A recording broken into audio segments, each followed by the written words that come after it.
All right. Welcome back, ladies and gentlemen. This is David Patrick Harry with Church of the Eternal Logos. And tonight, we have a very special stream for you guys. Major shout out goes to Daniel Kim for sponsoring tonight's stream.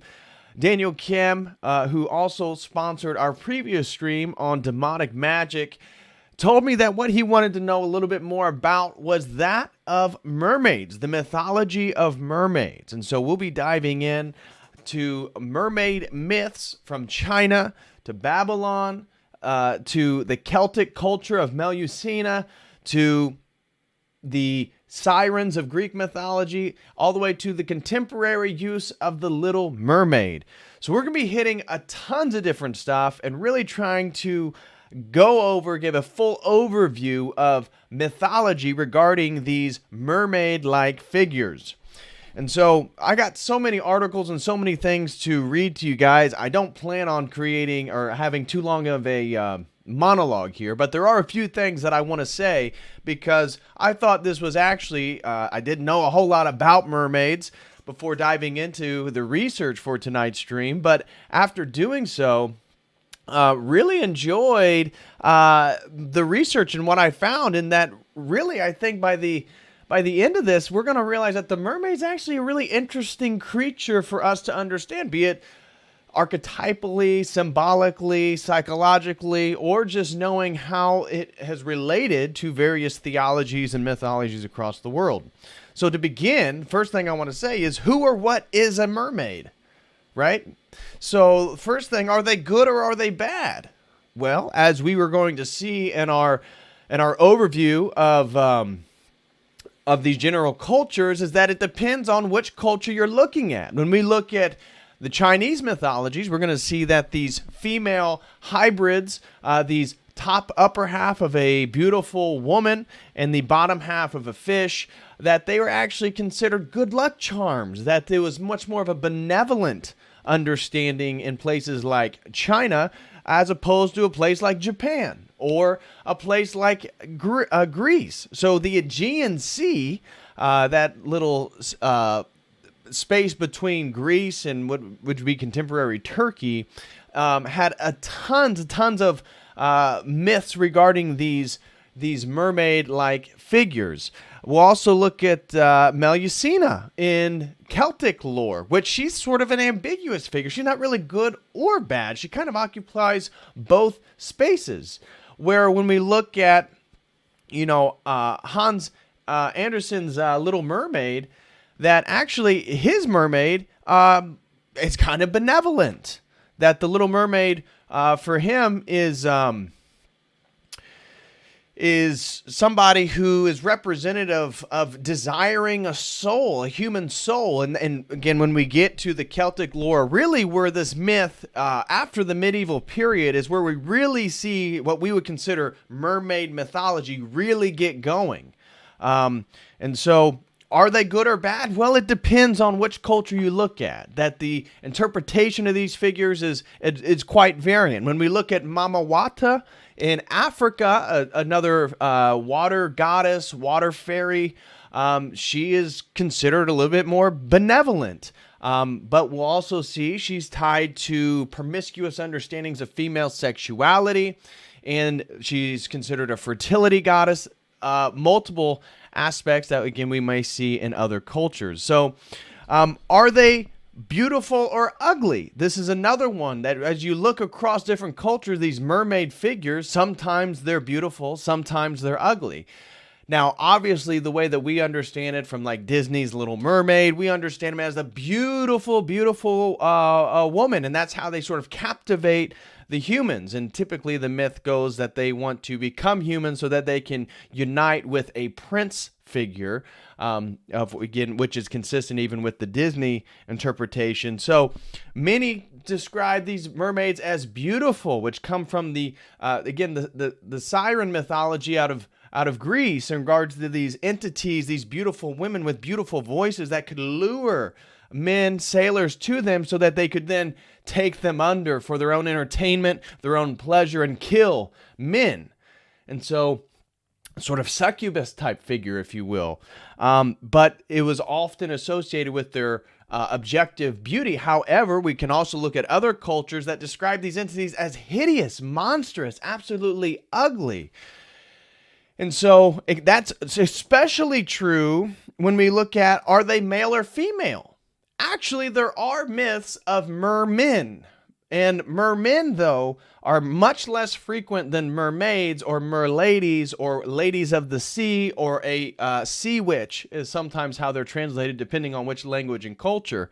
That there are instances of mermen. However, every instance of mermen is the mermaid is absolutely hideous. He's monstrous. He's ugly. And there isn't that much sexual tension in relationship to the mermen or humans. However, with the females, especially the mermaid mythologies that get going after the medieval period, they're almost always associated with sexuality in some way or another. So the mermaids, the female versions, much more prevalent even across cultures. And often the mermaids, the females, are associated with sexuality in one way or another. So, are they human or animal? This is another point of departure. Is what are they? Are they a creature? Are they a human? Well, when we look at the Slavic myths, a mermaid, what a mermaid is, according to Slavic culture, is that it's a pre-married woman. So not necessarily, obviously insinuating she's probably a virgin, but it doesn't say that. From what I read, it's a woman who was not yet married who committed suicide or drowned in some way. And so it's an unmarried woman who drowned, and that unclean spirit, or if she committed suicide, then she emerges as a water spirit, as a mermaid in the body of water which she passed away in. And so therefore, is it human or is it animal? Well, in the Slavic myths, it's more human, which then through their unclean death becomes an animal. Now, if we look at, again, Melusina, for example, in the Celtic mythology, it's more animalistic. And that's the whole point of even Hans Andersen's The Little Mermaid, is that the mermaid is desiring a soul. And so there was a general myth, or part of this myth that got going after the medieval period, is that the creatures that live in the ocean have no soul, because an entity that has a soul has to breathe air, i.e. you could understand, again, the theological importance here of the Holy Spirit, the breath of God.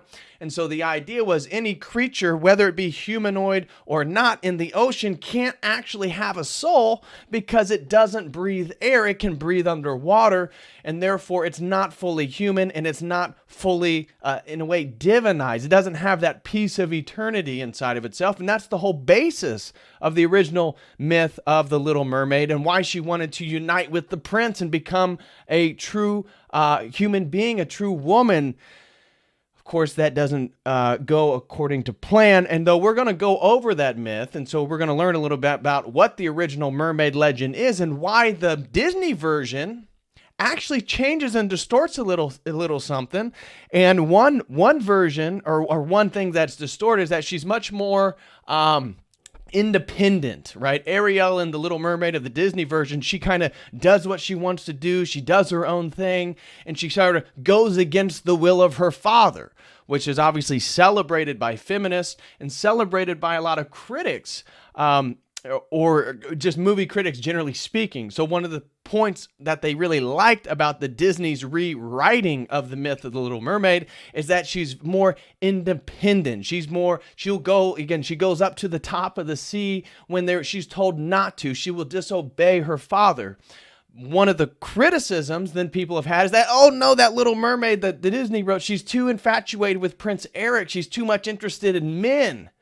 And so you can see how, even though the Disney version does write a script in which the Little Mermaid is very much interested in romance and finding a human mate, of course, contemporary critics find that problematic, and they really celebrate her female independence and that brave, courageous spirit, but then obviously castigate her desire for a traditional relationship with a handsome male prince. So the next part is, where have there been these mermaid myths? All over the world. Basically, any culture that was seafaring. And so what we'll see is that within Europe, where the place of these mermaid myths really get going is within Celtic lore, Celtic mythology. How many of you guys knew that the Celts were not limited to Ireland and Wales and Scotland, but the Celts also were predominant in northern Spain and France, even within Germany. And this is obviously before the Christian period. This is before the Christianization of Europe, is that the Celts actually occupied a significant swath of what we would consider Western Europe. And so the Celts then occupying both the Ireland, the islands of England, and then that western part of Europe around France and Spain, that they had obviously a seafaring culture, and that's where they obviously then had a long tradition of the Melusina, who's then a mixture of both fish and serpent. It's totally not clear, and that's also true with the Sirens of Greece. As I said, the Aegean Sea was a place where these mythologies really, really got going, and in the Aegean Sea, the siren was actually a headed bird. It was not a fish, and that actually got going later in mythology, and was actually, even by the time of Alexander the Great, there's a whole legend about his sister dying and that she became a mermaid in the Aegean Sea, and that when sailors ever saw his sister, Alexander's the Great's sister, who is now a mermaid, according to legend, this is clearly a couple hundred years before Christ, people were supposed to say, when she said, "Is my brother still alive?" the sailors were always supposed to respond, "Alexander is still conquering or thriving and conquering nations," or something like that. There was a particular call and response that this legend developed in the Aegean Sea. And so China had a seafaring culture. They also had these myths. In Japan, they actually had a long history of the Ami. These are women who would do, not really deep sea diving, but they would actually dive into the ocean to find seashells and sponges and stuff like that. And so in Japan, they also developed sort of myths related to these mermaids. Now in Japan, they considered them very negative entities. And I want to say demonic, because that obviously includes a sort of Christian paradigm. But in Japan, they were not fond of quote-unquote mermaids. They did have a belief that if you ate the flesh of a dead mermaid, that it gave you some sort of magical power. However, people were so afraid and believed that it was such bad luck to even see one, that if there was the potential of, people would turn away. So, seafaring cultures, Africa also has one. Again, we'll look at Mama Water. It's not actually, it's Mama Wata. It's Mami Wata. And she is a fertility goddess of the ocean, a sort of sea goddess, a lady of the sea. And so obviously parts of Africa was seabound. Again, that whole Mediterranean area is really where we get a lot of these myths. But some scholars argued, according to my research, some scholars argue that some of the earliest representations or evidence of the mermaid myth actually come from China. Now, is that true? Possibly. Now, how many of you guys knew that Hinduism has a mermaid, and that the Savanamaka is in fact a sort of mermaid figure in Hindu mythology? She is the daughter of Ravana, a sort of demon, and there's a whole myth associated with Savanamaka and her falling in love with Hanuman, the monkey god. There's a whole myth, and I wanted to eventually read the whole thing to you, but essentially Rama, his wife Sita, Rama's an avatar of Vishnu and a very popular form of Vishnu that's worshipped in India, that Rama's wife Sita is stolen by these demons, and she's taken away by Ravana and some of these demons. And so Rama calls on Hanuman to build a bridge across this particular body of water, but all these underwater mermaids keep attacking Hanuman and preventing him from building this bridge, this apparatus across the water. And so one of the mermaids, Savanamaka, she actually kind of falls in love with Hanuman. And Hanuman then notices that she's kind of wooing, she's kind of hitting on him. And so then he begins to woo her. And so in turn, they actually begin to fall in love with each other. She then takes Hanuman and takes him down to the bottom of the sea. Again, obviously we see the myth of this in the West, and both in Greece and in Africa and in Europe, as now the mermaid's going to kill him. But in the Hindu myth, actually Hanuman falls in love with Suvanamaka, and Hanuman then explains to her that, look, my mission, I'm hired by Rama to get his beautiful wife back. I'm here to do help. And even though I love you, you guys are preventing me. And your father, Ravana, he actually is the one imprisoning Sita.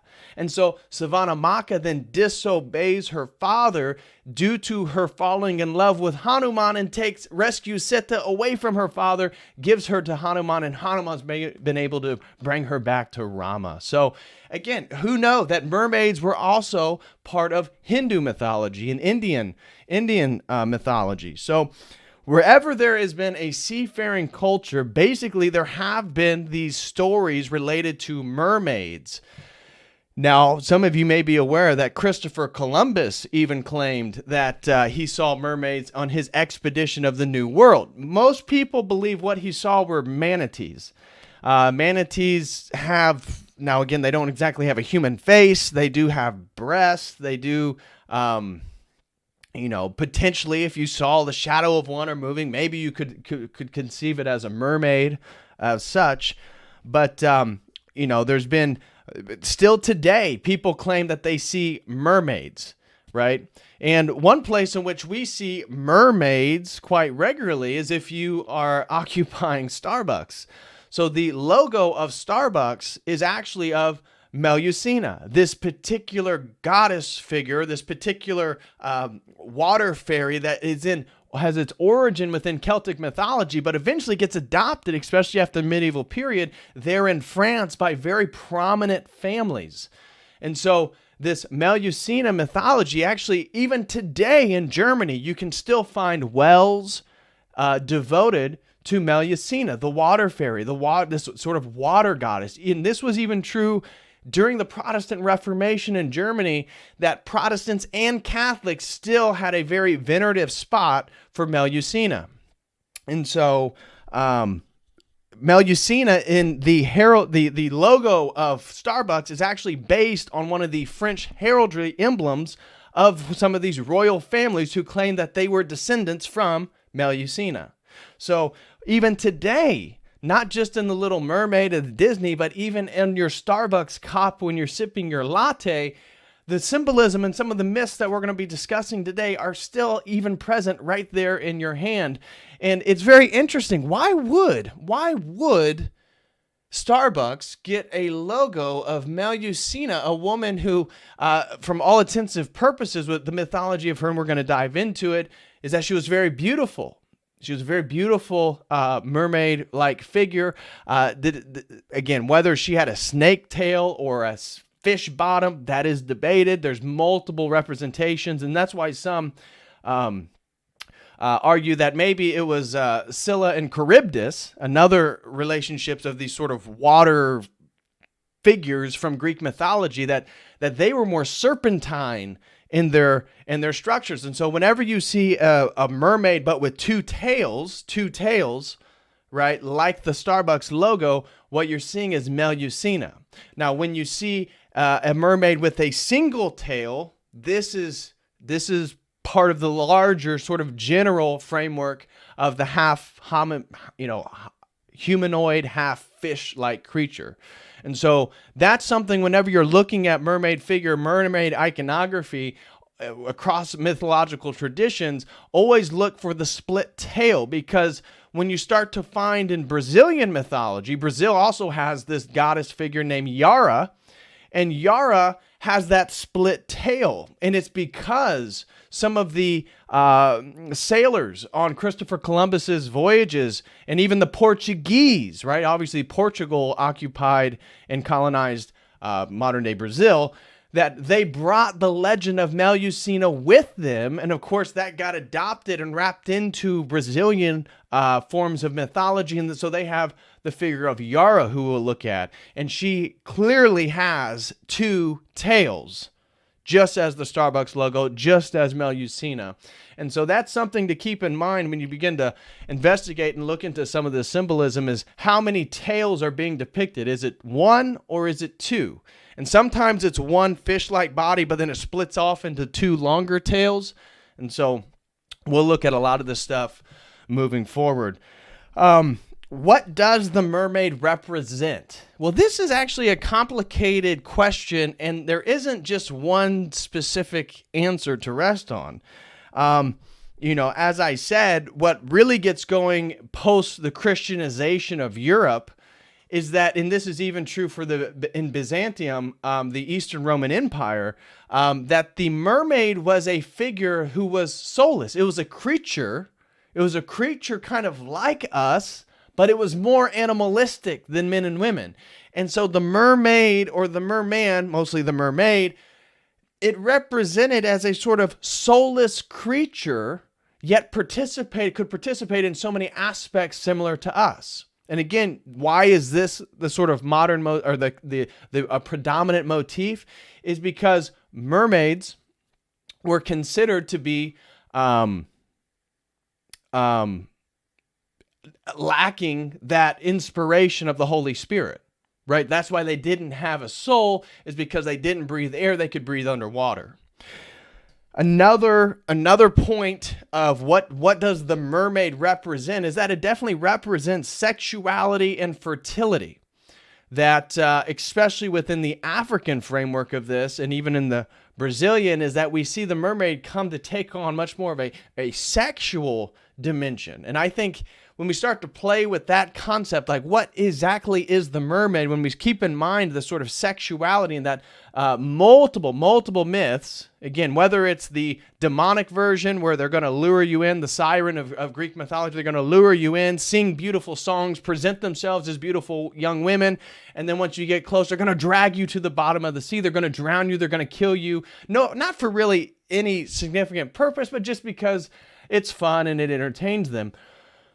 Or is it something more like the Little Mermaid? Is it something more along the lines of a figure who knows that she's not fully human, but desires to be fully human, and the way that she becomes fully human is through romantic love? We see that as another motif.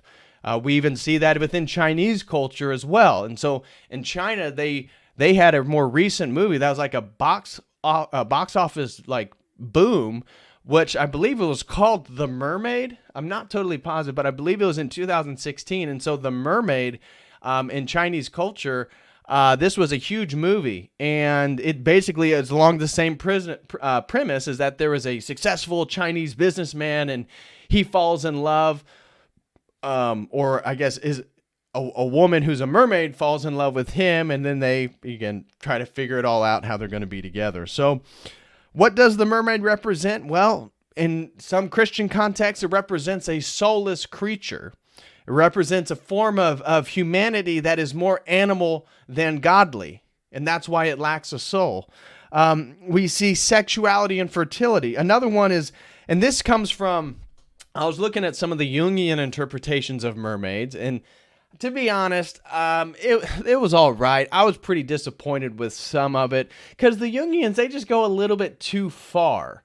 But I will say that what I did like about it is that Jung at one point, here I'll just read it to you guys, he said that he was talking about the anima, and that the anima means soul with the female form. This has his anima and the animus, all this different stuff. In mythology, Jung says, it is expressed as a siren, a mermaid, a wood nymph, or any form that infatuates young men and sucks the life out of them.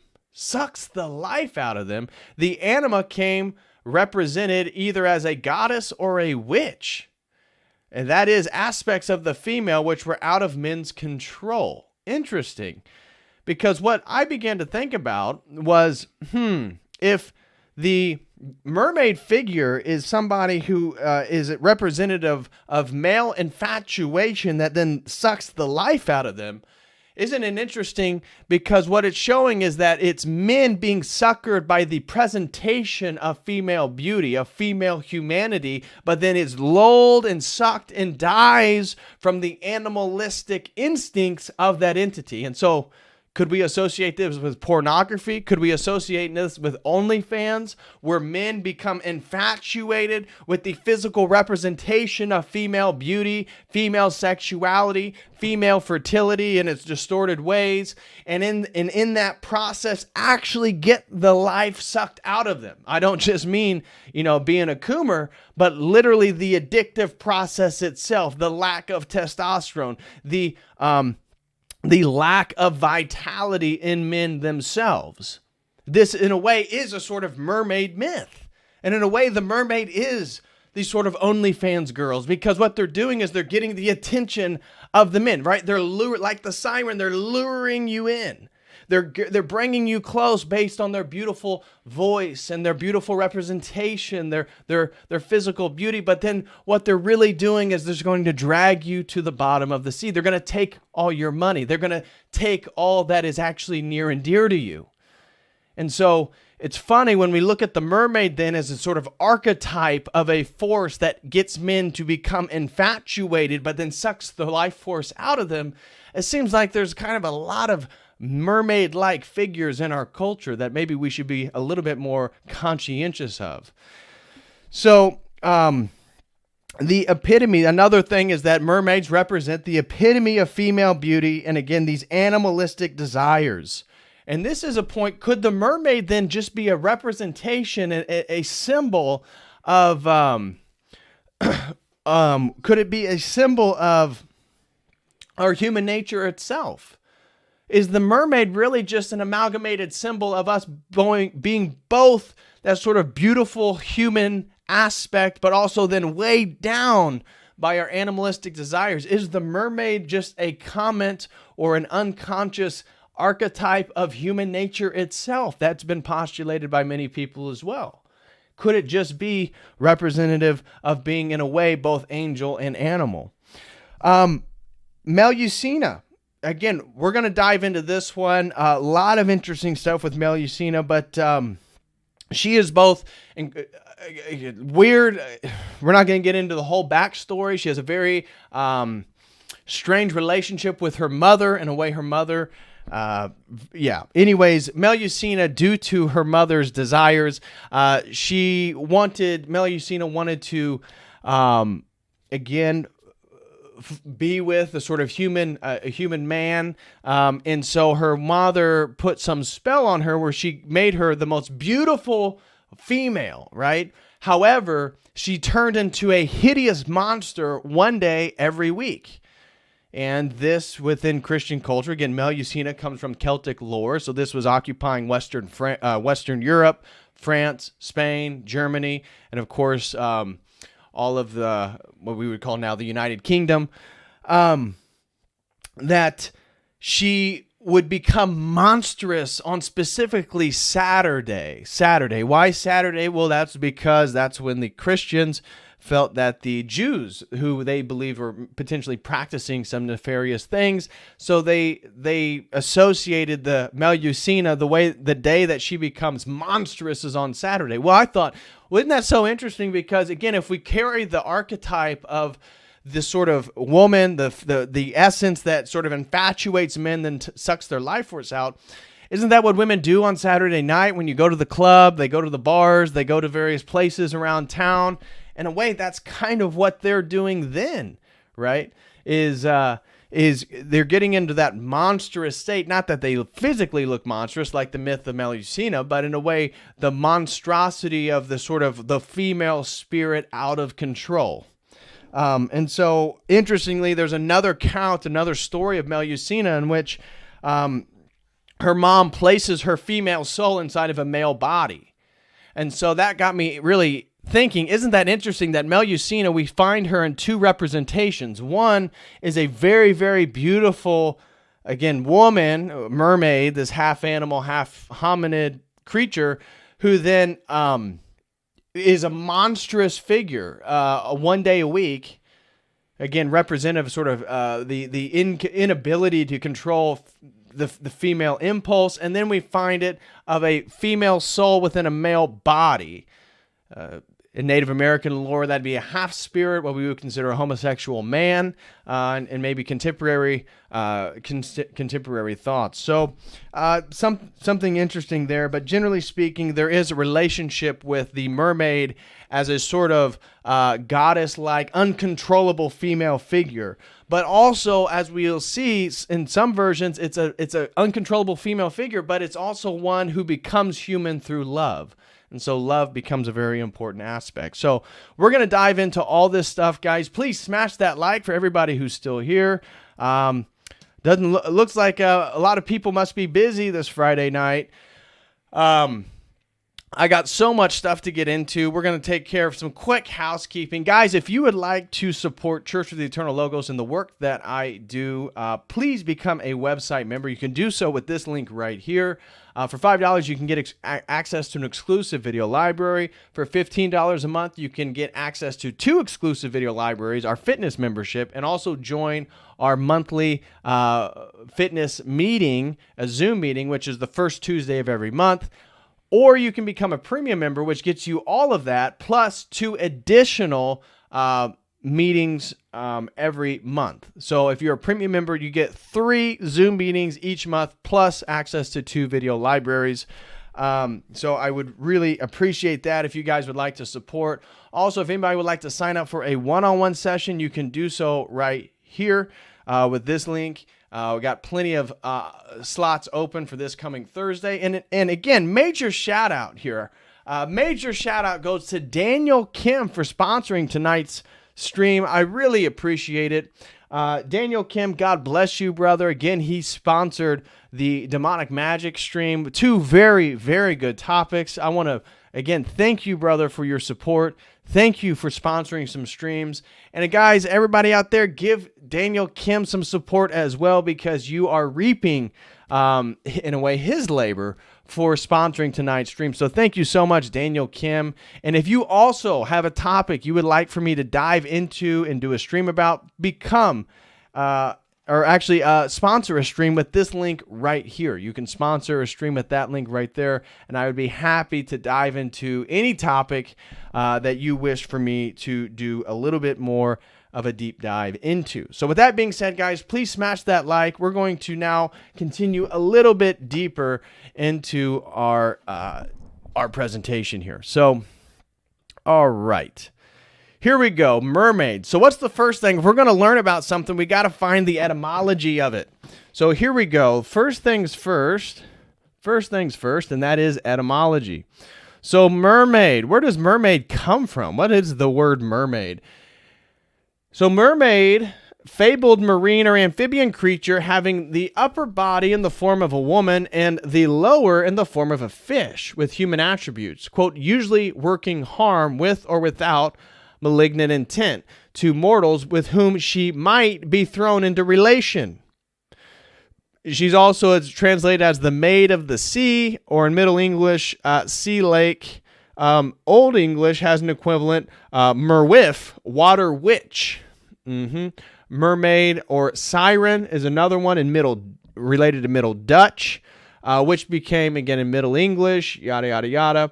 And it is later, mermaid might be a re-expansion of this, a tailless in Northern Europe. The fishy form is a medieval influence from the classic siren, and mermaids sometimes were said to lure sailors to destruction with their song. A favorite sign of taverns and inns, at least in the early 15th century, again, references to places in England. And so, yeah. So anyways, we get a little bit of understanding. Mermaid has, it's more of it's a medieval term in English. So it comes from Middle English. It's not that old. Again, earlier representation. We're looking at 13th century. This is the 1200s here. Okay. So, mermaids, what exactly are they? Mermaids are legendary aquatic creatures with the head and arms and torso of a female, and the tail of a fish. Male versions are known as mermen. Their name originates from mer, meaning sea, Okay, depending on the story and locale, mermaids can be portrayed as either good and helpful, mischievous and playful, or even destructive and territorial. In general, sailors are encouraged to avoid them as much as possible and be cautious should an encounter be made. Myths and legends. Mermaids enjoy singing and combining and combing their long hair. So one of the things that I thought was really interesting that, again, after the medieval period in Europe, is that some of these female mermaids got associated with a red cap or cape. Sometimes they'd wear a cape. That makes sense then why Ariel in the Little Mermaid of the Disney version has red hair. That comes from a European variation after the medieval period in which the mermaid was associated with a red cap or a red cape. That makes sense why, again, Ariel has red hair. And there's multiple myths about, like, if you can get mermaid hair, like all this different magic you could do. So mermaid hair was a very prized magical possession if you could get it. At times, they will lure sailors to the rocks with their songs or encourage handsome young men to their homes in the deep seas. Unsurprisingly, this usually results in the human drowning, but in some cases, the men survive to see their underwater kingdoms. Mermaids lived for a very long time, but according to some legends, did not have a soul. And so there's multiple stories that mermaids live for like 300 some years. And this is true again in Hans Christian Andersen's The Little Mermaid. Is they live for 300 years, but they don't have a soul. However, when she asks about the humans, she's told that, well, the humans, they have a soul. They don't live as long as we do, but their soul is eternal, and so they can live forever, just that their bodies eventually die. And so I thought that was really interesting, and that's why it says sometimes soulless, is that within the Christian variation, the mermaid lives for a very long time in the sea, but it has no soul, whereas the human lives a much shorter period of time, but because it has a soul, he really then has the potential to live for eternity. Some of the bad things that mermaids are accused of, including telling sailors their ship is doomed and enchanting sailors and causing shipwrecks. Seeing a mermaid is a sure sign of a violent storm to come. However, on occasions, mermaids can also bring good fortune by giving humans cures or granting them wishes. In some tales, they even marry and live with humans. It was always considered most unlucky to do anything unkind to mermaids. As an aquatic being, they fail to thrive if brought onto land. The exception to this is the Mero, who sometimes marry humans. The appearance, although some mermaids are described as monstrous and ugly, they are more usually very beautiful. Above their waist, they appear as lovely young women, while on the waist down, they are like a fish with fins and a spreading tail. Mermen, however, are usually wilder and uglier than mermaids and have little interest in humans. Again, as I said, there are no real myths regarding mermen and sexual encounters with women, where are there tons of myths of mermaids and sexual encounters with men. Again, we have some Cornish myths here. We don't have to get too much into this because I got a great article where we're going to be going across tons of cultures looking at mermaids and such. So lot of stuff to look into. I'll read, how did the myths arise? Legends of half-human, half-fish creatures go back thousands of years. Everyone has seen pictures of mermaids. Sightings were made by the early Arabs and the Greek Pliny the Elder in 586. Many medieval sailors claimed to have seen them, and such reports continued right up to the 1900s. Most sightings by sailors were probably normal marine creatures such as manatees, dugongs, or sea cows, now extinct. These appear to cradle their young much as a human would carry a baby. It is possible that sailors seeing these unfamiliar beasts would assume that they had stumbled across some sort of humanoid species. Mermaids described by the famous explorer Christopher Columbus were almost certainly manatees. He reported seeing 3 mermaids in the ocean off Haiti on January 1493. He said they came quite high out of the water, but were not as pretty as they are depicted, for somehow in the face they look like men. Again, if he's looking at a manatee, that's quite funny, actually. However, such descriptions are very different from the usual portrayal of a mermaid, and the idea of a beautiful but dangerous creature probably arose from the early stories of the sirens of the Aegean Sea. The sirens were sea nymphs who had the power to charm by their song of all who heard them, so that the unhappy mariners who were impelled,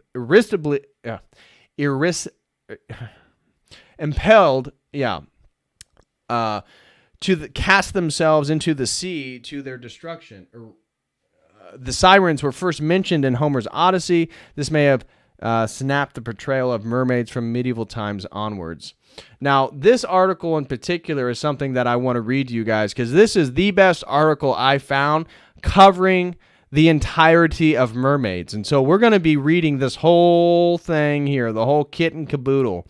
But just so when we read it, it sticks a little bit better, I want to go through a handful of things with you. First being, again, here I'll share this link with you. We're not going to read this, but this is, again, on the Starbucks logo and how it's related to, here is the, again, if you can see this is Melusina. This was actually a heraldry emblem from some of the royal families in France, and you can see that's where the Starbucks logo was picked and altered from. So mermaid right here. Okay, basically we've already hit on what they were, but generally influenced by sirens of Greek mythology, which were originally half bird-like. That's the interesting thing, is that the sirens right here, you see, they're originally half bird-like. That it wasn't until later in their mythology that they get associated with fish. So we're human-like beings with alluring voices. They appear in the scene in the Odyssey in which Odysseus saves his crew's lives. Roman poets placed them on small islands called Serenum Scopuli. In some later rationalized traditions, the literal geography of the flowery island is fixed sometimes. Okay, yada. Sirens continue to be used as symbols for dangerous temptation embodied by women regularly throughout Christian art in the medieval era. Okay. And so as you go through, eventually here we can see the siren becomes a sort of mermaid figure. We can see the breasts, we can see the sailors, and we can see this clearly a fish, no longer a bird version of the siren. And so this happened again. The siren transition into from bird to fish happened before the Christian era. As I said, there's a whole myth about Alexander the Great and his sister. Let me see if I can find Alexander the Great. I bet he's on here somewhere. If I go command find Alexander. Okay, nope, not on this article. Anyways, the first depiction of a sort of what we would consider a mermaid is not the sirens of Greece. It's actually a Targatis. A Targatis was a chief goddess of northern Syria in classical antiquity. Ctesias also used the name Dirceto for her, and the Romans called her D. Syria, or in one word, Desura. Primarily, she was a fertility goddess, but as the Balat of her city and people, she was responsible for their protection and well-being. Her chief sanctuary was Hierapolis, modern-day Manbij, northeast Aleppo, Syria. Sorry, I'm totally destroying that. So I love this part. According to third century Syriac source, in Syria, modern-day Edessa, the men used to castrate themselves in honor of Taratha. But when King Abgar became a believer, he commanded that anyone who emasculated himself should have a hand cut off. And from that day to the present, no one in, again, modern-day Edessa emasculated himself anymore. She is sometimes described as a mermaid goddess due to identification with her with a fish-bodied goddess.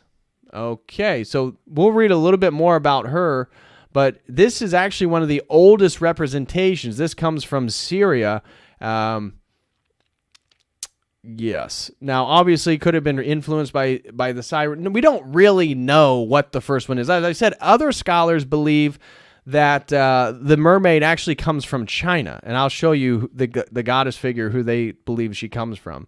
So we got the Sirens, and then you get Scylla and Charybdis. Charybdis, these are legendary monster who lives on the side of a narrow channel of water opposite to her counterpart Charybdis. The two sides of the strait are within an arrow's range of each other, so close that sailors attempting to avoid Charybdis would pass dangerously close to Scylla and vice versa. Scylla is first attested in Homer's Odyssey when Odysseus and his crew encounter her and Charybdis on their travels. Later myth provides an origin story as a beautiful nymph who gets turned into a monster. Book 3 of Virgil's Aeneid associates the strait where Scylla dwells in the Strait of Messina between Calabria, a region in southern Italy, and Sicily. The coastal town of Scylla in Calabria takes its name from the mythological figure of Scylla, and it is used to be the home of the nymph. Okay, so we see, now why is this one important? Well, Scylla is actually a Greek version of a sort of mermaid-like figure that, again, has two tails, just as we'll see with Melusina. See, here is Melusina, right here. Oh, no, that's Mama Water. Mama. Here is Melusina. And so Melusina, we see, it's sometimes serpentine, sometimes fish-like, but she tends to have two tails. And so some scholars believe that Melusina, who we'll get into, again, the basis of the Starbucks logo, the basis of much European lore regarding sort of mermaids, that some scholars argue that she's not so much a continuation of the Sirens, but she's more a continuation of Scylla and Charybdis. Okay, well, that's very much possible. Another one, again, here is the Brazilian variation of Yara. And so it is a figure of Brazilian mythology based on ancient Tupi and Gunari mythology. The word derives from an old Tupi, Yara meaning water, or Yara meaning lady or lord. So it's the lady of the lake or the water queen. Depending on the oral tradition and the context of the story, she can be seen as either a water nymph, a siren, or a beautiful mermaid that lives in the Amazon River. And so there's really interesting, again, so here's a depiction of her, and again, Brazil, 74. You see how the tail splits off in two? Tail splits off in two. This is important because it's representative of, again, Melusina. See, this is Melusina. This is Melusina. See how she's a mixture of serpent and fish. It's hard to tell which one, but whenever you see not just a single fish tail, but multiple tails, you know you're dealing with Melusina, and the Portuguese who brought her and then mixed it with the tribal Brazilian mythology. That's where we get Yara. So that is right there. That is indicative, again, of multiple images. If we go through her looking at Melusina, see how she has two tails,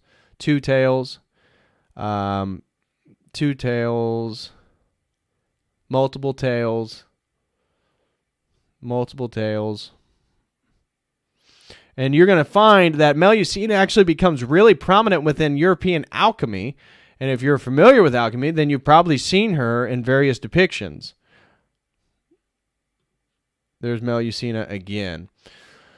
So yeah, that is, anyways, continuing on here. Again, this is Yara, the Brazilian variation. And so in Latin American mythology and within Brazil, men who went missing or died within the Amazon River were often associated with Yara taking them. She was often considered to be responsible. Some people believe, again, that she was a sort of anthropomorphization of a river dolphin or a manatee. Again, all manatees are part of the New World. So the mermaid myths come from the Old World and pre-existed Christopher Columbus or the European exploration of the New World, where they were then witnessing manatees as such. Okay, next one. Again, here's another variation of a mermaid, and this is Mami Wata, as I said. Mammy Water as another pronunciation, Mami Wata, or La Sirene. Siren. You see, we get the siren, the Greek. This is now Mami Wata is directly influenced by the sirens of Greek mythology. Okay. So she is a water spirit venerated in West, Central, and Southern Africa and in the African diaspora in the Americas. Mami Wata spirits are usually female but are sometimes male. Okay. Symbolism, while commonly seen with a mirror in hand, and this is something, a mirror in hand. Why the mirror? Well, we also see this with Melusina. If we go back to some of the Melusina stuff, I bet there's going to be versions where we can find her holding a mirror, and this has to do with her splendid beauty, her beauty, right? So that is something that you can find across traditions, is the idea that some of these mermaids hold mirrors admiring their own beauty. So Mami Wata is able to embody ritual performances and worship ceremonies for Africans throughout this instrument. Her mirror represents a movement through the present and the future. Her devotees are able to create their own reality through imagining of themselves in their own creation of Mami Wata's world. In this world, one can embody her sacred powers, fulfilling the inventions of their own reality. Interesting. I like this one here. The sexual dimension of Mami Wata is, according to Bastian, Mami Wata's association with sex and lust is somewhat paradoxically linked with one's fidelity. According to a Nigerian tradition, male followers may encounter the spirit in the guise of a beautiful, sexually promiscuous woman, such as a prostitute. In Nigerian popular stories, Mami Wata may seduce a favored male devotee, then show herself to him following coitus. She then demands his complete sexual faithfulness and secrecy about the matter. Acceptance means wealth and fortune, and the rejection spells the ruin of his family, finances, and job. Healing and fertility. Another prominent aspect of Mami Wata deities is their connection to healing. If someone comes down with an incurable illness, Mami Wata often takes the blame. The illness is evidence that Mami Wata has taken an interest in the afflicted person and that only she can cure him or her. Similarly, several other ailments may be attributed to the water spirit. In Nigeria, for example, she takes the blame for everything from headaches to sterility. The priesthood of Mami Wata, people who inhabit the coastal region of Benin, Ghana, Togo, worship a vast pantheon of water deities, of which Mami Wata is most prominent. An entire hierarchy of the Mami Wata priesthood exists in the region to officiate ceremonies, maintains the shrines, conduct healing rituals, and initiate new priests and priestesses into the services of various Mami Wata deities.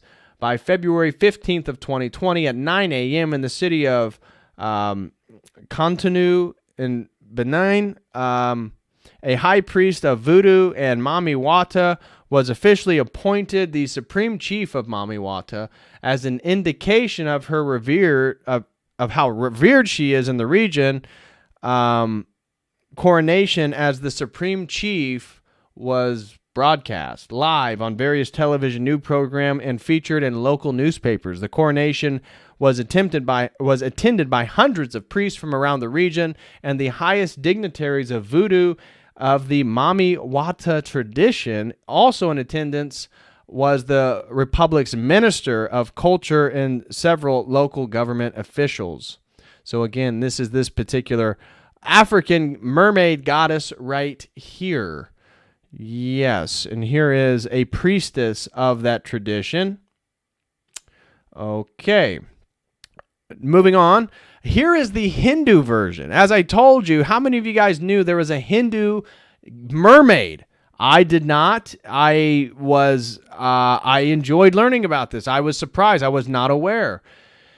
And so Savannah Maka is the daughter of Tosakanath, appearing in the Thai and Southeastern versions of the Ramayana. She is a mermaid princess who tries to spoil Hanuman's plan to build a bridge to Lanka, but falls in love with him instead. The figure of Savanamaka is popular in Thai folklore and is represented on small cloth streamers or framed pictures that are hung as luck-bringing charms in shops and houses throughout Thailand. Now, here's the interesting story that I was telling you about earlier. I'll read it real quick. Okay. So Hanuman, building a causeway, discovered that he was hampered by mermaids underwater. When Sita kidnapped her husband, Rama enlists Hanuman's aid in rescuing her. Again, for those of you who don't know, Hanuman is the monkey god, the monkey deity of Hinduism, of which there's temples, and they just let tons of monkeys. There's just tons of monkeys. If you've ever seen the Jungle Book, and you know, like the ape, you know, that's sort of indicative of like a Hanuman temple in India, okay? Hanuman learns that Sita is being held captive on the island of Lanka. He informs Rama, her husband, who orders him to build a causeway to Sri Lanka from India so Rama's army can attack. Hanuman collects his band of Vanaras, and they begin throwing huge boulders into the sea to make a foundation for the causeway.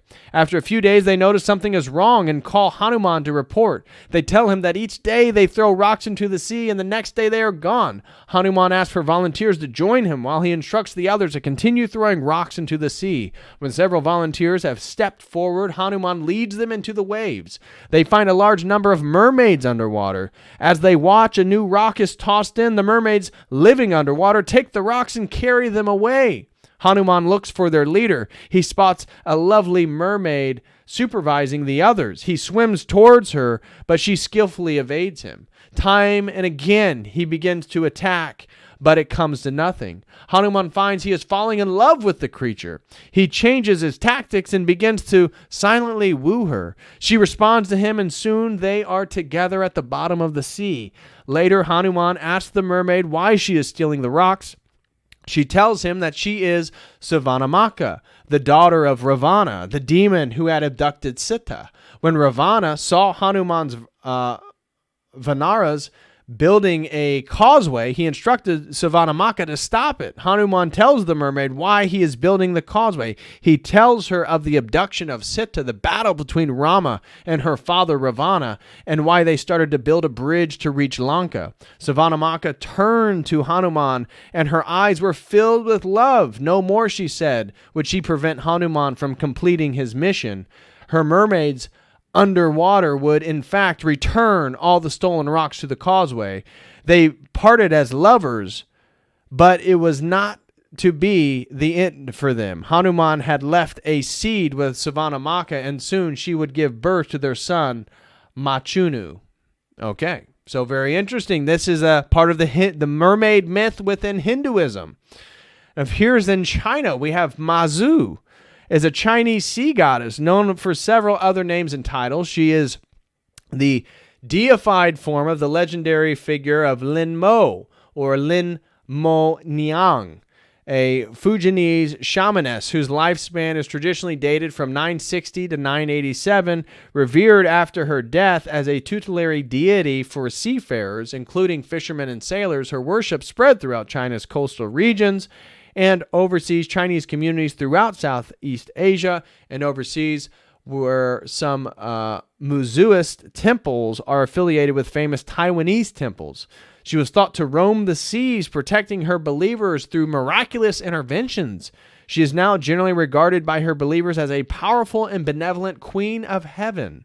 Mazu worship is popular in Taiwan, as large numbers of early immigrants to Taiwan were Hoklo people. Her temple festival is a major event in the country, with the largest celebrations around the temples at Dajia and Beigang. Okay, and now we come to Melusina, again the European variation. So Melusina is a figure of the European folklore, a female spirit of fresh water and in holy well or river. And as I said, even in contemporary Germany, people still dedicate wells to Melusina. She has had an incredibly lasting impact and is, as I said, the basis of the Starbucks logo.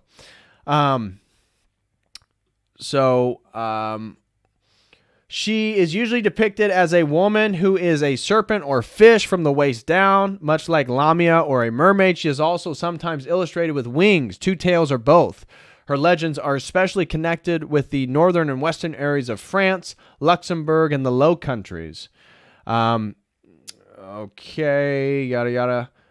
So the story combines, So let's see here. The famous literary version of Melusina Tales, compiled in 1382 to 1394, was worked into a collection of spinning yarns as told by ladies at their spinning cauldron. He wrote the Romans and pantry of the Lusignan, or the he goes into detail, yada yada.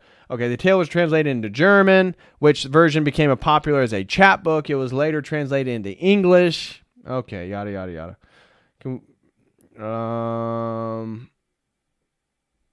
Anyways, we'll read a little bit more about her here in a few. She became a very popular artistic reference, especially during the Renaissance, as you can see. And so this is the Celtic. For those of you who didn't know, the Celts dominated pre-Christian Europe. And so this is, again, where the Celts occupied most of Europe during that time period. And obviously we're going to be very familiar with the Little Mermaid, Ariel. And I got to give a special shout out to our friend Based Lit Analyzer, who told me to check out Ariel the Tempest. And so Ariel the Tempest seems like the character Ariel from the Little Mermaid is the mixture of a few different entities. We see the Little Mermaid, Ariel, as both a sort of Melusina figure. She is a mixture of the Siren mythology. And then clearly, I think, again, shout out to Baselit Analyzer, I think the name Ariel does exactly come from Ariel from The Tempest. Ariel is a spirit who appears in William Shakespeare's play The Tempest. Ariel is bound to serve the magician Prospero, who rescued him from the tree in which he was imprisoned. The witch who previously inhabited the island, Prospero greets disobedience with a reminder that he saved Ariel from the Sorcrax spell. And with the promises to grant Ariel his freedom, Ariel is Prospero's eyes and ears throughout the play, using his magical abilities to cause the tempest in Act 1, which gives the play its name, and to foil other characters' plots to bring down their master. Okay. And so we can look at Ariel, the Little Mermaid, and what actually makes her unique. So the character is based on the title character of Hans Christian Andersen's 1837 fairy tale, The Little Mermaid, but was developed into a different personality for the 1989 animated film adaptation. Ariel has received mixed receptions from critics. Some publications, such as Time, criticize her for being too devoted to Prince Eric, whereas others, such as The Empire, praise the character for her rebellious personality, a departure from the previous Disney roles. And of course, now a black girl is going to play the Danish myth of the Little Mermaid. Now, we don't have to get into... here, I can tell you maybe a little bit about her characteristics. So this is the Disney version.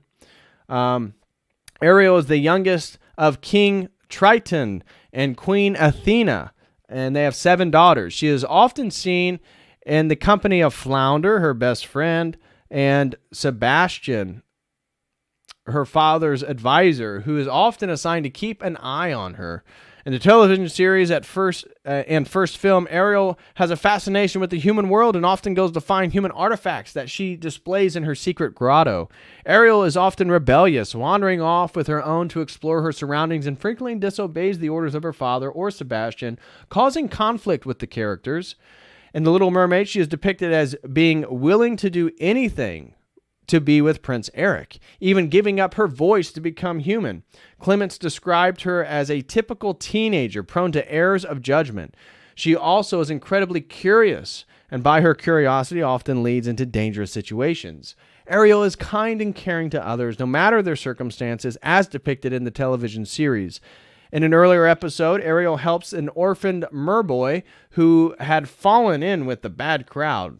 Okay. So anyways, you get the idea here. Now, when you look at the actual Little Mermaid, this is the actual Little Mermaid from 1837 by, again, the folklorist of Hans Christian Andersen, the Danish folklorist. The story follows the journey of a young mermaid who is willing to give up her life in the sea as a mermaid to gain a human soul. The tale was published in 1837 as part of a collection of fairy tales for children.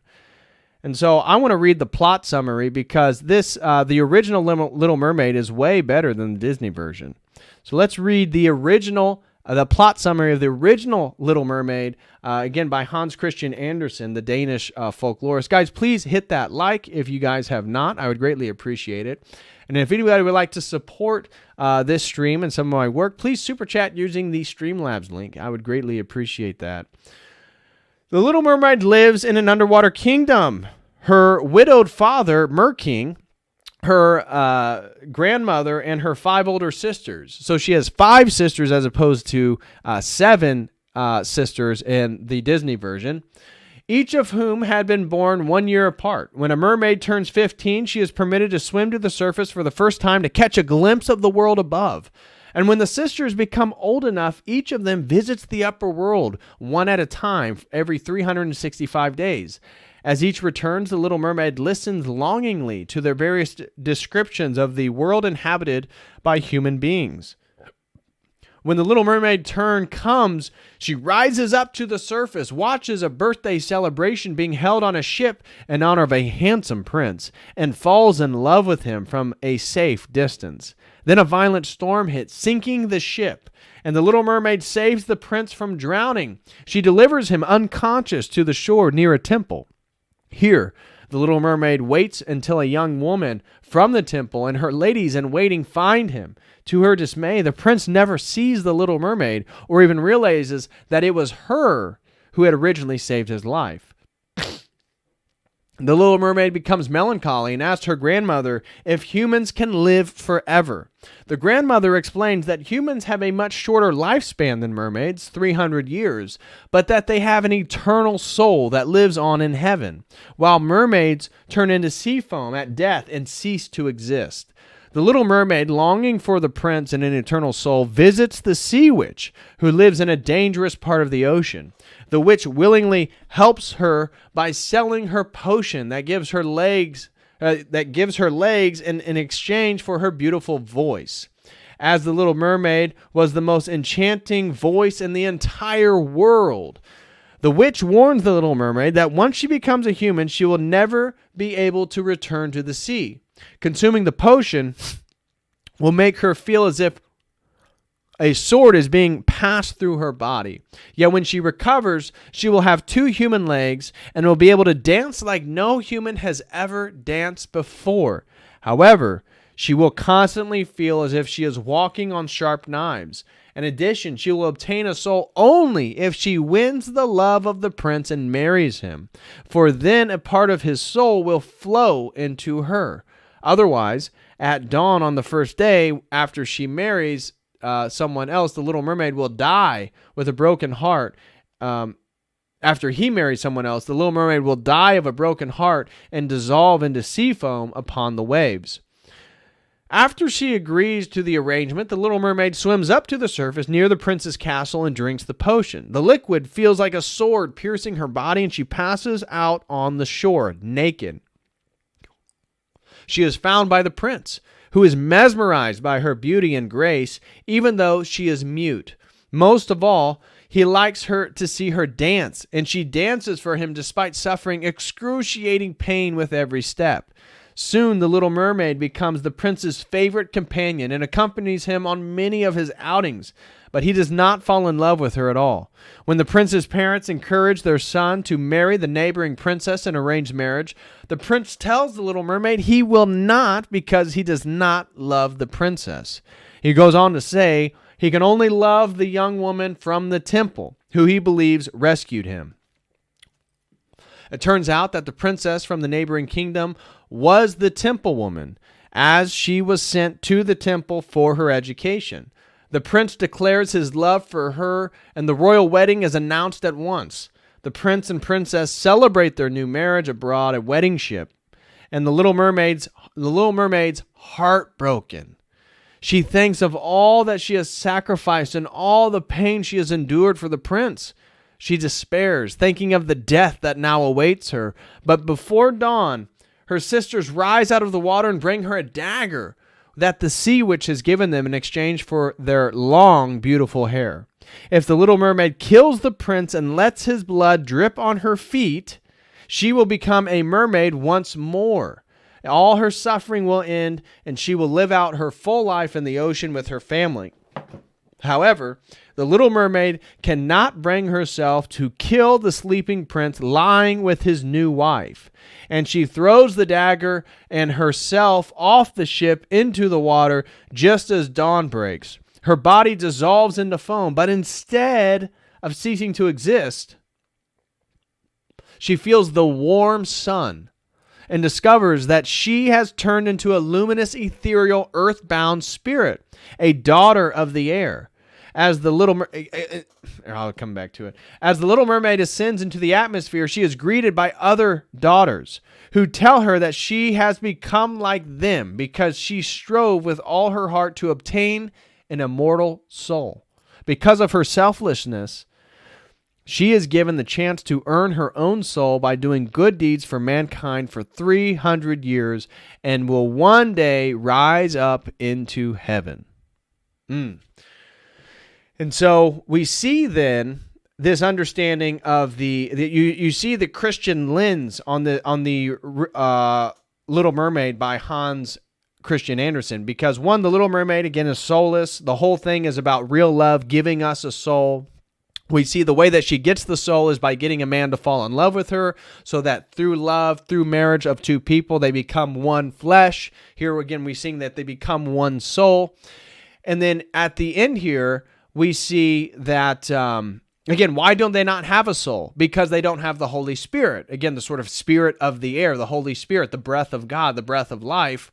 And so at the end here, again, some people have interpreted this as angels.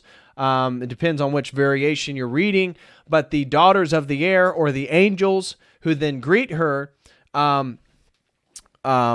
again, mention that she's going to gain an immortal soul. So what is it? So it's through the air, in a way, the Holy Spirit, even though through her selflessness, through her desire for love in her selflessness, she is rewarded with the immortal soul, and she will eventually go to heaven. So that is the original Little Mermaid, quite different from the Disney variation. And so here you can look at mermaids in popular culture if you wanted to go through there. Tons of movies. Again, mermaids have, again, whether it be in Slavic culture or whatnot, mermaids are everywhere. Mermaids are everywhere. Splash, here's another contemporary film about mermaids with directed by Ron Howard, Tom Hanks in it. And let me also say, let me go back to the Slavic. Where is the Slavic? Command find. Slav. Here we go. So in Eastern Europe, the Rusalakis. Here we go. This is like the Slavic version of mermaids. The Rusalkis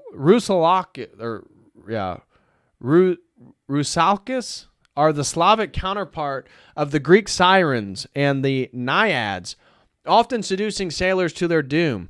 The nature of the Rusalkis, again, I'm sorry, I'm totally butchering this word, I have no idea, varies among folk traditions, but according to ethnologist D.K. Zelenin, they all share a common element. They are the restless spirits of the unclean dead. They are usually the ghosts of young women who died a violent and untimely death, either by murder or suicide before their wedding, especially by drowning. The Rusalkis are said to inhabit lakes and rivers. They appear as beautiful young women with long, pale green hair and pale skin, suggesting a connection with floating weeds and days spent underwater in faint sunlight. They can be seen after dark, dancing together under the moon and calling out to young men by name, luring them to the water and then drowning them.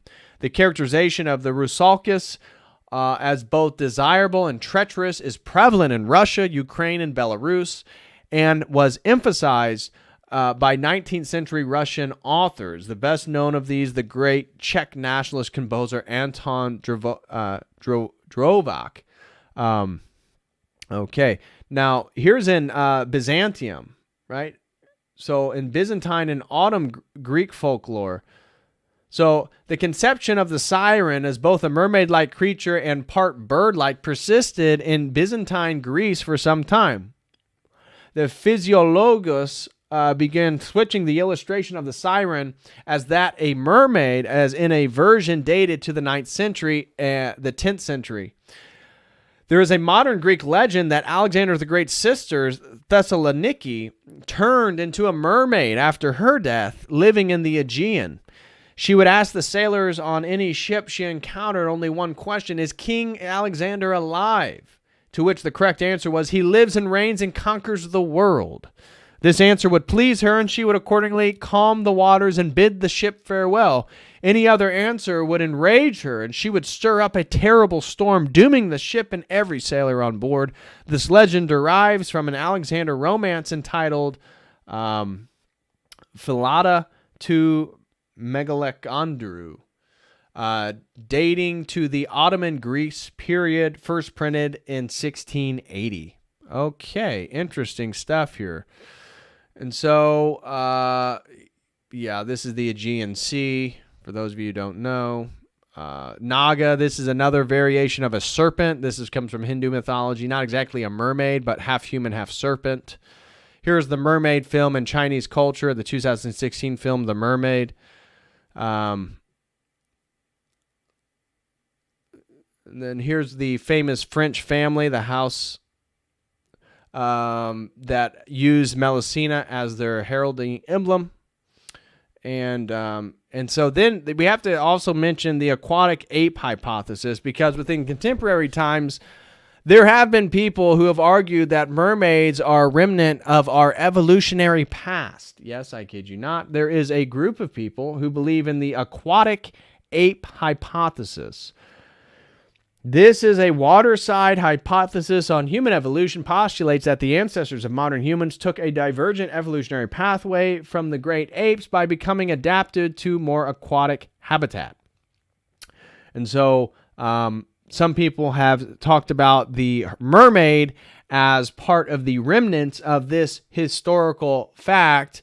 However, it's not exactly a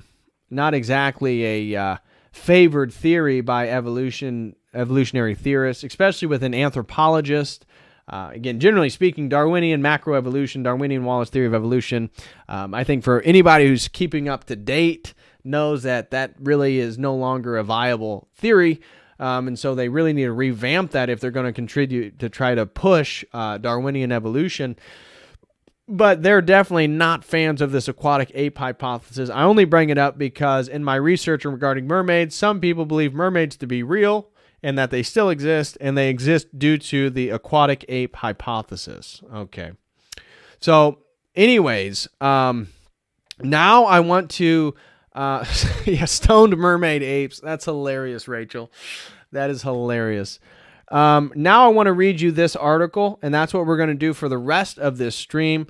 This is a really, really, really good article looking at the legends of mermaids. Again, something that I told Daniel that I would do just to show for sure is the relationships between the Starbucks logo and you see how she has two tails here? You see how she has one tail, two tails, one tail, two tails? This is part of the Melusina mythology, again, of which here is an example right here. Melusina painting art posters. Okay. So, again, the one tail, two tails comes from Melusina. Now we're going to read about the history of mermaids. What is a mermaid? Tales of mermaids date back to the first written accounts of humanity, but how much do we know about the mythical sea creatures? What is a mermaid? A mermaid is a mythical sea-dwelling creature often described as having the head of a body of a woman and the fish's tail below the waist. Stories of mermaids have existed for thousands of years and span cultures across the world, from coastal settlements in Ireland to landlocked Kuru Desert in South Africa.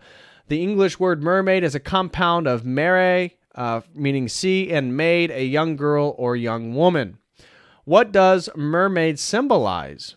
Well, with such a rich and varied history, the symbol of the mermaid is as changeable as the sea itself. In some cultures, the mermaid signifies life and fertility within the ocean. In others, she embodies the destructive nature of the water, luring sailors to their deaths, serving as an omen for storms, unruly seas, and disaster. Here are a few of the myths and legends of mermaids that have reached our shores. And again, here is Africa's Mami Wata. Again, you can see she is definitely subduing some serpents. Sculpture of the African water spirit Mami Wata in Nigeria. In West Africa and Central Africa, a range of tales exist about a mythical water spirit called Mami Wata, meaning water as mother or mother of the waters. As these spirits or divinities stem from multiple African cultures with ancient roots, there is no singular characteristic to their identity. Mami Wata's gender is fluid. Of course she is. Meaning she can sometimes appear as a man or a woman. The spirit is worshipped for both their benevolence in offering beauty, healing, and wisdom, and as a way of warding off natural disasters. Following colonialism and the rise of the slave trade in the 1600s, damn those people who own those ships. The stories and beliefs of Mami Wata spread across the globe and remain an important source of spiritual connection with African communities seeking to reclaim their traditions and cultural identities. Ancient Greece and Rome, sirens and mermaids. The mermaids of Greek and Roman mythology are considerably close to the appearance and character of the European myths we think about today. Many ancient Greek myths equate sirens with mermaids. However, while they share many characteristics, they are now seen as two different entities.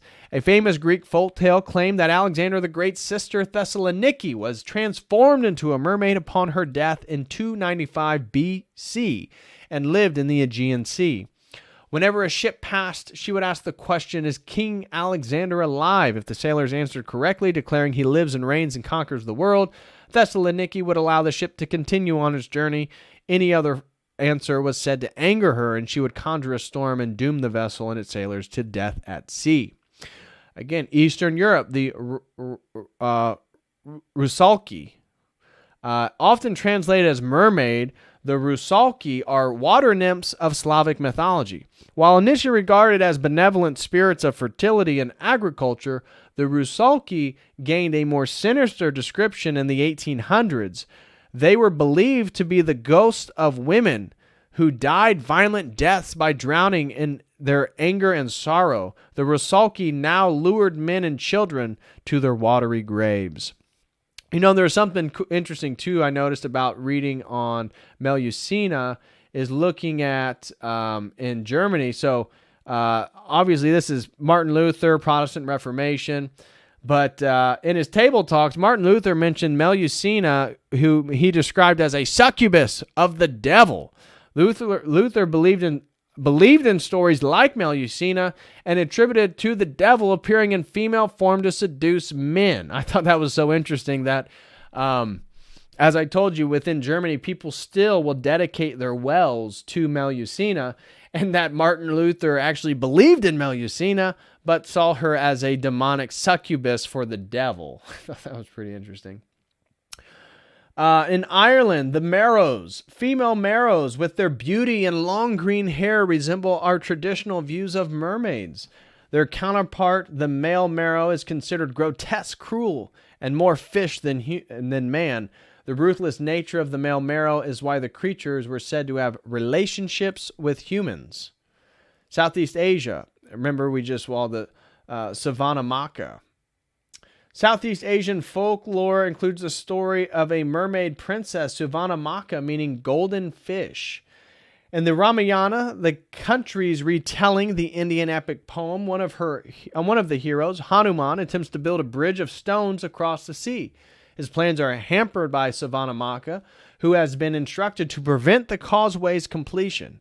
The two meet and fall in love, and Savanamaka ends up helping Hanuman finishing the path. The mermaid is now seen as a herald of good luck, and her figure is depicted in charms, streamers, and icons throughout Cambodia, Thailand, and Laos. And so why you see then again how she is presented in a very positive and a glowing light compared to some of these other cultures that, again, viewed these creatures as demonic or evil.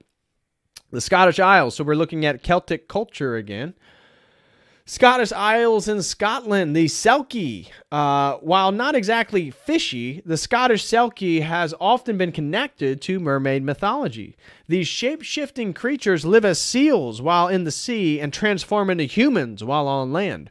In Gaelic stories, they were often described as Maidian Mahara, meaning the maiden of the sea.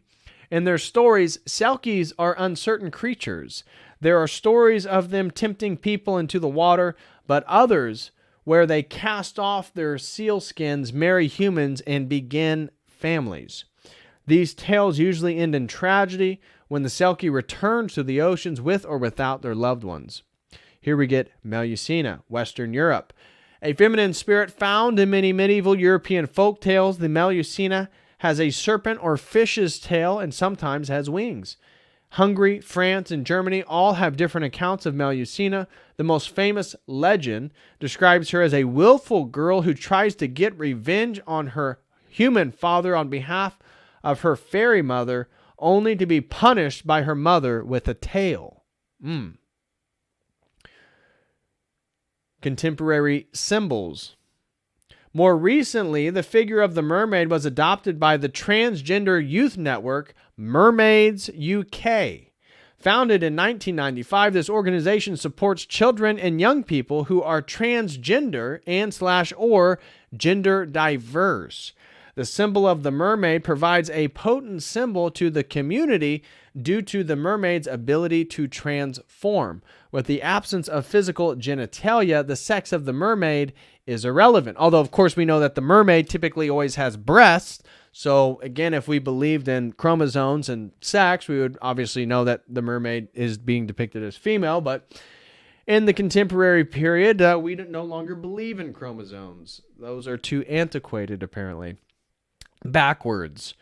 Person of the Sea is a sculpture by Eve Shepherd, commissioned by the Royal Museums Greenwich. The sculpture was created after Shepherd spent 2 years working with trans and gender diverse youth in Mermaids UK. This is the Person of the Sea.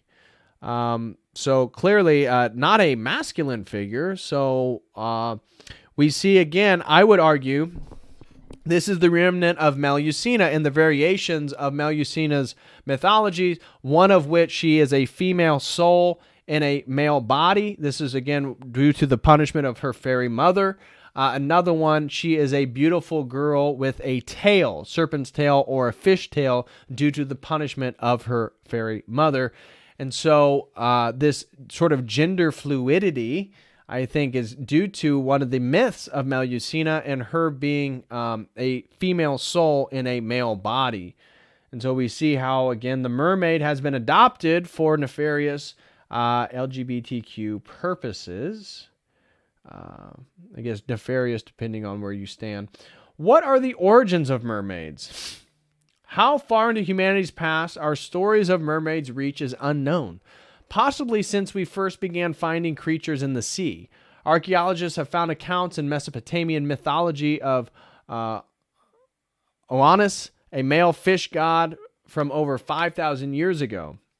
One of the earliest mermaid legends appeared in Syria around 1000 BC when the goddess Atargatis drove into a lake to take the form of a fish. Again, and that was this goddess here who we talked about. This is 1000 BC. This is one of the earliest representations of quote-unquote mermaids. However, again, some scholars believe it may have originated in China. As the gods there would not allow her to give up her great beauty, only her bottom half became a fish. And she kept her top half in the human form. Archaeologists have found Atargatis figures on ancient temples, statues, and coins. While the early Britons, such as the Celts, have folk tales of mermaids, no illustrations have been uncovered. The earliest depiction of a mermaid in England can be found in Norman Chapel in Durham Castle, built around 1078 by Saxon stonemasons. It was a strange carving, with the mermaid found alongside two leopards and several hunting scenes. Historians believe the mermaid symbolizes the temptation of the soul. The temptation of the soul, which is interesting because the mermaid lacks a soul. So is the temptation taking your soul away? Again, very interesting symbolism. I think the mermaid really is understudied in regards to archetypal and symbol representation. I think there's a lot here that could be further explored that it seems like people haven't. Are mermaids lucky? In sailor folklore, mermaids represent both good fortune and disaster. As sailors spent months, sometimes years, traveling across vast oceans, it's not surprising that beliefs and superstitions of figures controlling the unpredictable weather appeared in nautical stories over the centuries. The mermaid's conflicting personalities is both a beautiful and seductive maiden and a monstrous sea creature that drags sailors to their deaths is a fitting representation for the wild, violent, yet fascinating nature of the sea itself. Mermaids often appear as figureheads on the front of nautical vessels. The figurehead, which was popular between the 16th and 20th centuries, is a carved wooden decoration located on the bow of ships. While many different decorations have been used, mermaids proved popular with the sailors as they were believed to appease the sea, ensuring good weather and finding a safe way back to land. Early map makers such as Olaus Magnus used sea monsters, including mermaids, to portray dangerous geographic areas of the oceans, places where bad weather and shipwrecks were frequent. To this day, shipwrecks are frequent when vessels are coming into land. Running aground can happen for any number of reasons, such as changes in the water depths or navigating errors, but this may explain why sirens and mermaids were said to congregate in these regions. Now, one of the things I also found that was interesting is the explanation for how mermaid mythologies got to the Middle East. And according to some of these, it was due to the Phoenicians. Where's this at? I guess it's not on this article. Anyways, it was interesting that some of the things that I read is that the Phoenicians, of course, Phoenicians played a great, significant role in ancient history, and they were a seafaring maritime people. That it was through the Phoenicians, who obviously would have had some of these mermaid myths, that their explorations into the Arabian Peninsula, that they were then responsible for spreading mermaid myths into the Middle East. According to multiple scholars, they believe that was due to the Phoenicians. So what is the difference between a siren and a mermaid? Well, in early Greek mythology, the sirens were half women, half bird creatures, and are often confused with mermaids. This misconception has led to the word siren being used instead of mermaid, such as sirene in French. While mermaids were morally ambiguous creatures, sirens were said to always be malicious and dangerous, attracting sailors with their captivating voices towards the hazardous rocky coast of their island. In Homer's epic poem, The Odyssey, the titular hero of the story ties himself to the mast to hear the song of the sirens without destroying the ship. This story is where our term siren song originates, referring to a request that is hard to resist, but that, if heeded, would lead to a catastrophe. Sirens cited in classical literature. Again, here's a few examples. The maiden voice, clear tone, white substance, charming voice, charming mind. And that's why we see in the mermaid mythologies this relationship with their voice, with their singing capability. Again, even in Hans Christian Andersen's, the mermaid becomes mute. She has to exchange her beautiful voice, the most beautiful voice of the sea, in exchange for her human legs. What this is a conflation, an amalgamation of the siren mythology with some of the Melusina mythology and some of the water nymph mythology. All that sort of coalesces to give us the contemporary mermaid archetype. How are mermaids depicted in art? With such rich folklore, there have been numerous depictions of mermaids in literature and art. The Little Mermaid. One of the most famous stories is Hans Christian Andersen's The Little Mermaid, published in 1837 in Copenhagen, Denmark, as part of a collection of children's fairy tales. The story has been adapted to many different forms of media, including theater, opera, and most popularly a Disney animated film in 1989. Andersen and Disney's versions of the tale have noticeable differences. In Andersen's story, the mermaid princess loses her tongue to obtain legs, and every time she walks, her pain is compared to walking on knives. While the Disney tale concludes with the heroine and the prince marrying, Andersen's story is somewhat more tragic. The princess fails to undo her curse, and the prince marries someone else. Remember that princess from the adjacent kingdom. The Little Mermaid sacrifices herself and ends up living with the spirits of the air, which could be demons. Those could also be interpreted as demons, though I think Hans Christian Andersen was giving her a soul and she's going to go to heaven. So I think other people have interpreted that as angels, even though when we say spirits of the air, typically those who are theologically savvy believe that to be demons. Anyways, moving on. In 1909, the Danish sculptor Edward Eriksen was commissioned to create a statue inspired by Andersen's fairy tale. The bronze sculpture has remained a popular tourist attraction and icon of Copenhagen since its unveiling in 1913. The Armada portrait. So look closely at the Armada portrait of Queen Elizabeth I, and you may notice a mermaid carved into the chair of the estate. What are we talking about? Right here. Notice the mermaid. Now you say, well, is that a dude's face? Well, it's certainly not the prettiest girl's face, but it does have breasts. So this is clearly a female.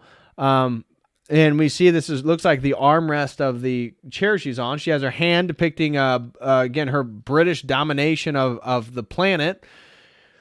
And we see two windows of sort of ships at sea, one calm sea, one rough sea. Okay, so here's a depiction of Queen Elizabeth I. Historians are conflicted whether the mermaid imagery is simply a typical piece of Renaissance decoration or connected to the two ship scenes above. The mermaid represent Elizabeth's ability to provide calm seas to her English fleet and summon tempestuous storms for her Spanish rivals. Much like a mermaid, whatever the case, the depiction is a potent image of a lone queen exerting her power as her subjects fought at sea. Interesting.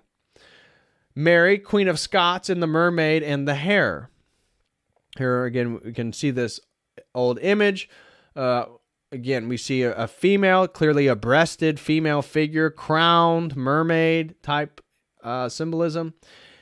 Interestingly, the symbol of the mermaid also appears in a series of illustrations of Mary, Queen of Scots, Elizabeth's cousin and rival for the throne. However, these sketches were made with very different intentions. Following the murder of Mary's husband, Henry Stuart, also known as Lord Darnley, on 10th of February 1567, these allegorical posters of unknown origins began appearing around Edinburgh. The signs allude to Mary as a mermaid and her future third husband, James Hepburn, 4th Earl of Bothwell, as a hare. In these symbolic drawings, the mermaid represents a figure of temptation and prostitution, while the hare symbolizes a lustful animal.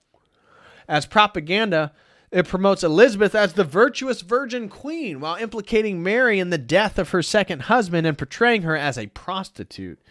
In James Clark Hook's painting Catching a Mermaid in 1883, we have merging a reality and childhood fantasy. Hook shows a young boy hauling a figurehead of a mermaid from a beautiful but turbulent sea, while the two other children watch from behind a rock. The lighthearted title belies the potently tragic disaster of a ship lost at sea. And then here is what you're looking at. Catching a Mermaid by James Clark Hook. Franz Franken, Allegory Ship of State. In Franz Franken painting Allegory, the Ship of State, late 1500s, Franken depicts a Spanish ship filled with Catholic dignitaries attempting to navigate a path through a series of treacherous islands and volcanoes, meteorites, giants, and wolves. The allegory of the title refers to the ancient Greek philosopher Plato's often cited metaphor comparing command of a state to that of a naval vessel. And here is his allegory of the ship of state. And we see two, again, female breasted mermaids. And what do we see? Mirrors. Mirrors. Why do we see mirrors? Because I told you the mirrors are part of them looking at their beauty and them combing or brushing their beautiful hair. And what do we see? Red hair. Red hair. Getting back to that myth of the mermaids and the red cap or the red cape. The painting alludes to the political upheavals of the time between Europe and Spain and the Protestant revolt against the Roman Catholic Church. In the front and center of the painting are two mermaids admiring themselves with mirrors. The mermaids here may represent the dangers of a shipwreck from drawing too close to the rocks and the vanity of the figures on board. Evelyn de Morgan, The Sea Maidens, 1886. And so here we see a bunch of sea maidens, again, bare-breasted, young, beautiful women that have fish bottoms and human tops. This beautiful painting by De Morgan, 1855 to 1919, shows 5 mermaids embracing each other and staring out at the viewer, perhaps towards a shoreline. The painting is part of a series linking to Anderson's The Little Mermaid. The scene is thought to relate to the heroine's 5 sisters wistfully visiting the shore after she has transformed into a human. The forlorn looks upon their faces could signify their desire for their sister to return to the waters with them. The painting displays Evelyn's profound appreciation for color and mastery of the brush. Noticeable is the vibrant iridescence of the mermaid's scales. And that's the end of that article. And so, guys, that's really going to do it. Again, so much to say. I feel like there's a lot of information that was packed into today's presentation and today's articles. So I hope that's really going to do it. I hope that you guys enjoyed the presentation today. Again, major shout out to Daniel Kim. Major shout out to Daniel Kim for sponsoring tonight's stream and his interest in learning a little bit more about mermaid mythology in the role of Melusina. Now, I want to share with you guys before I hop off of a great video that Daniel shared with me, which got him interested in this topic. And that is this video by a French medieval folklorist, anthropologist, Dr. Sharana Frederick. And so here is that link to her presentation specifically on Melusina. And I will say it's actually very interesting. So if you listen to what I presented today and you'd like to hear a little bit more details, check out the link that I just posted in the live chat. That is a YouTube video of a French folklorist talking more about Melusina and her relationship to history and the Celtic people and Germanic and French mythology. It's very, very interesting. So again, want to thank Daniel Kim for sponsoring this stream today. God bless you, brother. Thank you very, very much for the support. And if anybody else, if you have a stream topic that you would like for me to dive into and you would like to also support or sponsor a stream and support the channel, you can do so with this link right here. And I would greatly, greatly appreciate that. And I would love to dive into any stream that anybody would like to sponsor. Again, you can basically choose any topic that's not too YouTube controversial. I've had, again, a few too many questions about doing streams on particular tribes of people or particular racial groups. Not interested in those things, but there's tons of topics one could choose. And if you have a topic, I would be more than happy to dive into it. You can do so with that link right there. Again, I want to thank everybody for aiding me and being here today. And again, if you're still here, please hit that like. I'm now going to dive into some of these super chats. So Thank you all very, very much. God bless you all. I truly appreciate all the support. Okay, first super chat comes from Dr. Vagisil. Dr. Vagisil throws in $1 and says, I'm sure you get a bunch of book suggestions, but check out James Perloff, Missing Miracles. He's a researcher who, because Orthodox, praise God. Because Orthodox praise God. Oh, well, hey, if he's Orthodox, I definitely praise God. I'm not familiar with James Perloff, Missing Miracles. Let me pull that up real quick. James Perloff, Missing Miracles. Let's see what we got. Okay. I'll check it out. I'll at least look into it. I'm not familiar with him or who James Perloff is. So I'll have to look in that. But thank you very much, Dr. Vagisil, for the $1 super chat. Really appreciate that. Next super chat comes from Amptown1. Shout out to our sister Amptown1. Throws in $5. Thank you so much, Amptown1, for the $5 super chat. She says, crazy. I was just listening today to your stream with Rachel where she went over the original Little Mermaid fairy tale. That is funny. What are the chances, Amptown1? Again, major shout out to Rachel Wilson, our Orthodox sister and brilliant author. Yes, I remember in one of our streams, she did in fact talk about the original Little Mermaid. And so I hit on a little bit of that today and read a full sort of plot synopsis of Hans Christian Andersen's The Original Little Mermaid from 1837. I hope that was useful, and I hope this stream was useful. I hope that there is a lot to unpack and to digest from today's topic. So thank you so much, Amptown1, for the $5 super chat. I truly do appreciate the support, and it is what a providential synchronicity. Again, she says, crazy. I was just listening today to your stream with Rachel where she went over the original Little Mermaid fairy tale. Again, shout out to Rachel Wilson. God bless you and the whole Wilson family and crew. God bless you all. Truly appreciate your friendship. And Rachel Wilson throws in the next super chat. What are the chances here? Rachel Wilson throws in $10. Thank you so much, Rachel Wilson. God bless you and Andrew. And she says, great stream. Thanks, Daniel Kim. And thank you, Patrick, for the excellent research. Oh, Andrew says hi. Well, shout out to Andrew. God bless you guys.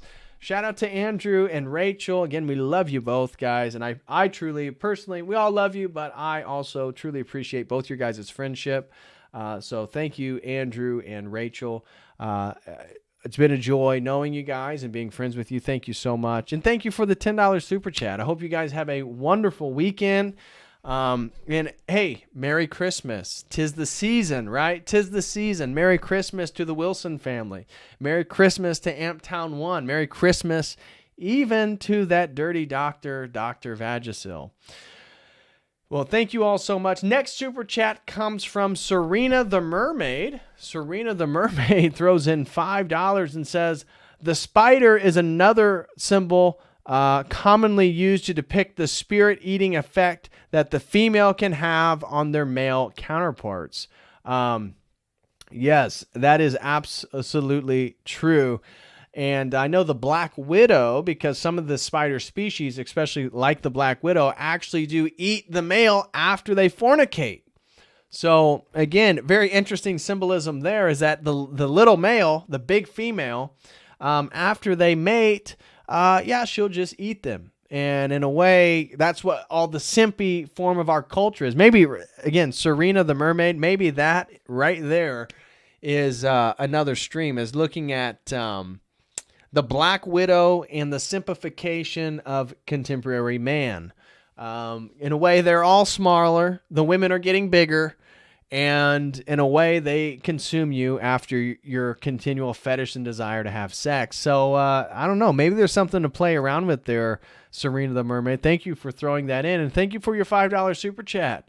And God bless you and Merry Christmas to you as well. Again, she says, the spider is another symbol commonly used to depict the spirit of eating effect that the female can have on their male counterparts. So true. So true. And last super chat comes from Amptown1, throws in $3, but no comment. Thank you so much, Amptown1, for the $3 super chat, no comment. Truly appreciate it, sister. Thank you very, very much. And guys, with that being said, that basically does tonight's stream. I hope you guys enjoyed it. I am going to be back tomorrow in the afternoon. I'll be doing a little thing called day streaming, and I plan on streaming at some time around maybe 1 or 2 o'clock tomorrow p.m. Eastern Standard Time. So about 1 or 2 in the afternoon tomorrow, I'm going to be doing a stream on what the Bible says about magic.